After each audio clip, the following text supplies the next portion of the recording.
And we're back, part 2 of the video. I'm going to be doing a little bit more of a sort of a larger male figure with some muscles and that kind of stuff. And so I'm going to try to make this video a little shorter than the previous one. So here we go. I'm going to start again by doing the head. I'm actually doing the head a little wider. This time I can always change that if I find that his head is not wide enough. All right. What I'm going to do at this point is I'm going to, again, same proportions, right? So his groin's going to be down here, 3 heads down, right, from the chin. But I'm going to really bring out those shoulders. I'm going to give him quite a bit of muscle here. Okay, he's going to be pretty muscular. So if you really think about and you sort of feel back on the back of your neck there into your shoulder, that there's a muscle there that's really, really big. And if you're muscular, that really shortens your neck. There's not much of a neck there. All right, it does sort of extend down in there. But anyway, we won't worry about that too much. Shoulders. Okay, so if somebody's really large, we're going to go a little over the top here. We're going to make him pretty superhero-like or barbarian-like or whatever. I'm going to, again, measure the width of his head, and I'm going to measure out here.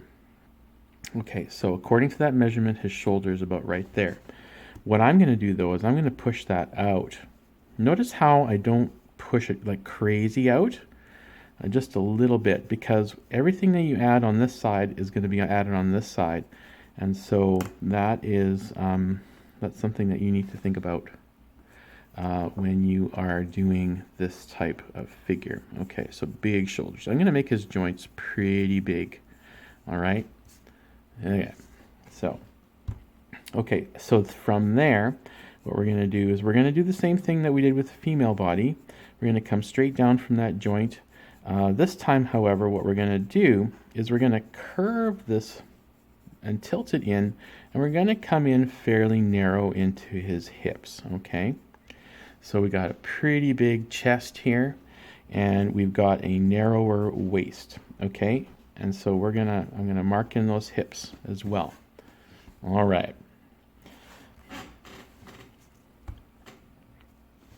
I'm going to, what I'm going to do is I'm going to put his legs pretty far apart from each other. So here's where your measurement is going to be, you can't actually necessarily use these measurements, because when you really bring a leg out quite a bit, these no longer become accurate, right? This is just sort of to give you an idea of how long those legs should be.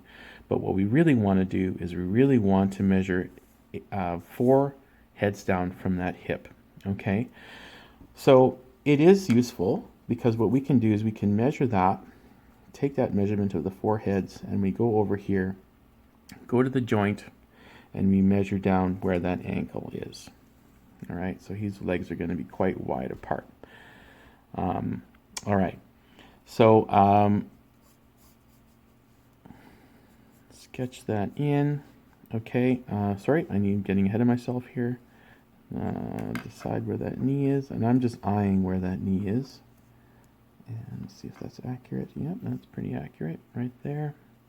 And I'm also going to give him pretty muscular legs. So what I'm going to do here is I'm going to come down from the groin here, and then I'm going to start, here's a little bit of sort of a muscle trick, right, for a muscle leg. I'm a little bit down here, and then I start up here again, and then I create this little sort of V shape here. That'll give that illusion that he's got those big muscles in his legs for doing all the heroic leaping and whatever. I'm also going to make his bulges a little bit more here, so I'm bulging out his calves quite a bit. Most of the muscles in the calf are up high, right? And so we want to make the bulge closer to the knee, like so. Okay, so he's got a really muscular leg going on there. Let's do the other side. He's going to be in a pretty strong stance here. So I am going to mirror that angle here. Okay, and I'm just gonna, you guys can figure that out. My little trick in there again, and Draw in his legs. Okay. I'm at a point now where with my figure drawing, I don't actually have to put these marks in, right? I don't actually have to landmark all these, all these crazy circles in and draw these lines and that kind of stuff. I've done enough of that in order for me to not have to do that, but I'm doing that for your own benefit here, just so that you can see. I'll put in this little wedge. I usually put this little sort of kind of zigzag a little bit. Oh, sorry, you can't see. I'm gonna just like that, make his feet pretty big. Okay, so there we've got a pretty muscular guy. So far, so good. Now, in order to what to do with his arms, I think what I might do is I'm actually going to have one arm come down the side, and the other one's actually going to be he's gonna be holding a shield. So let's see, look like a warrior kind of guy. Sorry, can't help myself. Just a big science fiction and fantasy nerd. Okay, so same deal, right? That arm is going to come down. Here's a little trick that I like to sort of do. I kind of find that where his navel is, which is like the second two heads down from the chin, I actually like to kind of go across, and I know that his elbow is going to be in and around that. Okay, that's just sort of something that little trick. And then what I'm going to do is I'm just going to kind of rough in his muscles a little bit here, and I'm going to have him standing at the ready. Okay, and you're going to notice here that I didn't do his forearm the same length as his upper arm, right? That's something I have to change. So why don't I measure? There, that's a little bit more like it. His wrist is about right here. Okay. And put his hand here.